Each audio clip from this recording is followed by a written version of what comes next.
Kalian tetaplah mahasiswa yang tawaduk dan rendah hati. Di mana kalian pergi menghormati orang tua, membanggakan. Kalau belum sanggup membahagiakan orang tua, jangan pernah menyusahkan mereka. Siap? Ini banyak anak-anak muda ini pulang ke rumah nyusahkan aja. Tertulis di keningnya, troublemaker. Belum dia pulang kampung, baru namanya aja muncul ke handphone, kumat darah tinggi emaknya. Langsung lihat namanya, ini pasti masalah ini anak. Na'udzubillah. Saya kemarin baca berita seorang anak minta siapkan tas sama emaknya. Mak, siapkan tas, saya mau pergi keluar kota. Tiba-tiba emaknya sambil masak sebentar, nak, lambat. Akhirnya dipukulnya kepala emaknya. Saya membaca itu, hampir saya banting HP saya. Untung saya ingat ini HP banyak nomor di dalam. Masih ada anak durhaka pada orang tua hari ini. La ilaha illallah Muhammad Rasulullah. Ingatkah engkau 9 bulan 10 hari kau di dalam perutnya? Bukan kau di dalam tabung gas 9 kilo. 2 tahun kau disusukannya. Walaupun kau sekarang sudah bapak-bapak, sudah orang tua, tetap mengalir darahnya dalam badanmu. Sampai mati kau tetap adalah anaknya.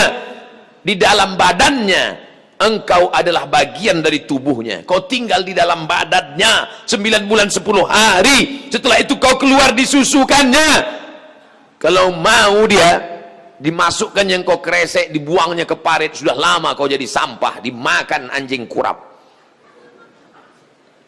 Tapi dia masih sayang, dia masih cinta, karena kasih sayang ditanamkan Allah ke dalam hatinya. Kenapa tiba-tiba tak ada rasa kasih sayang dalam hatimu? Oleh sebab itu, Masya Allah, Tabarakallah, anak-anak muda yang hadir ke masjid ini adalah anak-anak yang berbakti kepada orang tua, Insya Allah. Apa bapak pejabat bisa mencari ridha Allah dengan jabatannya? Bapak-bapak yang kaya bisa mencari ridha Allah dengan kekayaannya. Kalian anak muda, jabatan belum ada, kekayaan masih belum nampak. Apa yang bisa kalian buat? Ridha Allah fi ridhal walidain. Ridha Allah terletak pada ridha orang tua. Wa sukhutullah fi sukhutil walidain. Murka Allah terletak pada murka kedua orang tua. Yang keempat, kita bisa bekerja sama kalau kita tidak sikut menyikut. Kalau mampu jadi imam, maju ke depan.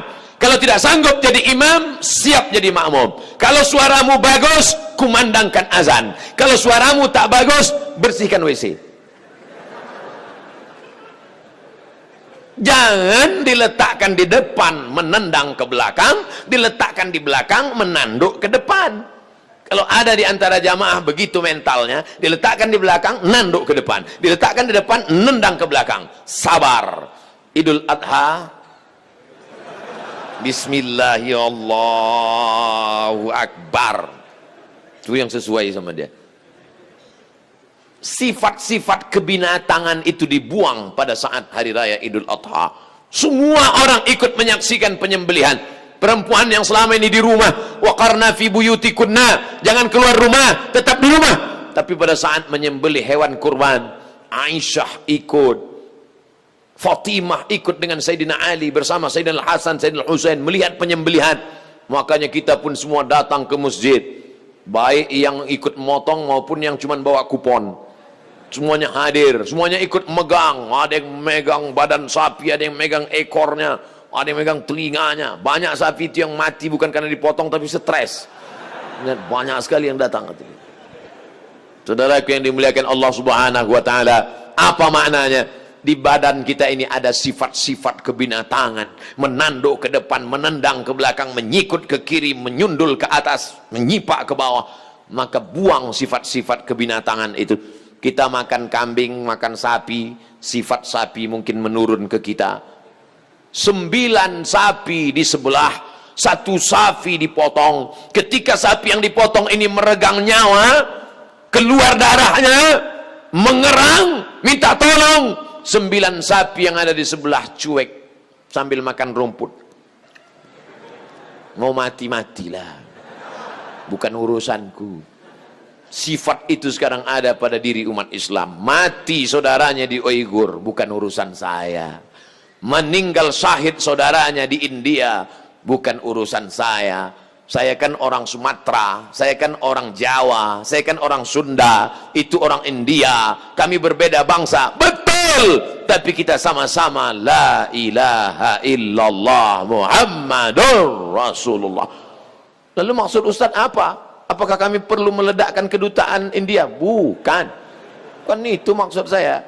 Tapi kita berusaha menyadarkan umat. Kalau sampai kita tidak peduli kepada keadaan umat, man lam yahtam bi amril muslimin, siapa yang tak peduli kepada keadaan umat Islam, falaysa minhum, maka dia bukan golongan umat Islam. Lalu kalau bukan golongan umat Islam, kita golongan siapa? Kita insya Allah tetap menjadi umat Muhammad sallallahu alaihi wasallam.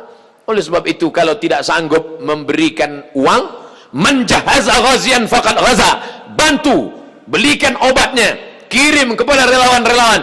Tidak sanggup, paling tidak ad-doa silahul mu'min, doa senjatanya orang beriman. Saya di setiap khutbah Jumat tak pernah lupa saya sampaikan itu di khutbah yang kedua. Allahumma ansuril Islam wal muslimina fi Falastin. Allahumma ansuril Islam wal mujahidin al mustad'afina fi Uyghur, fi Rohingya, fil Hind. Fil Hind artinya fi India. Tapi saya berdoa berapi-api, jamaah duduk berair-air.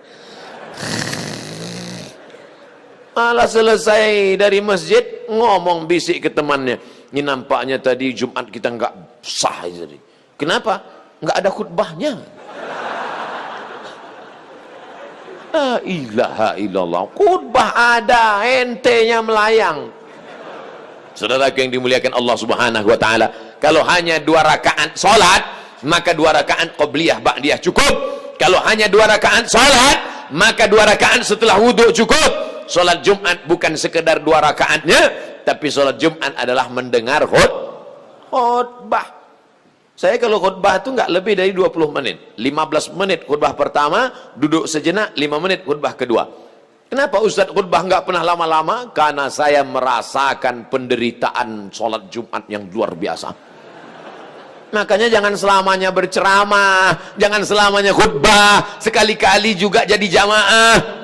Ustaz hari ini khutbah di mana? Hari ini saya tidak khutbah, saya mau dengar khutbah Jumat. Ternyata mendengar khutbah itu berat. Berat.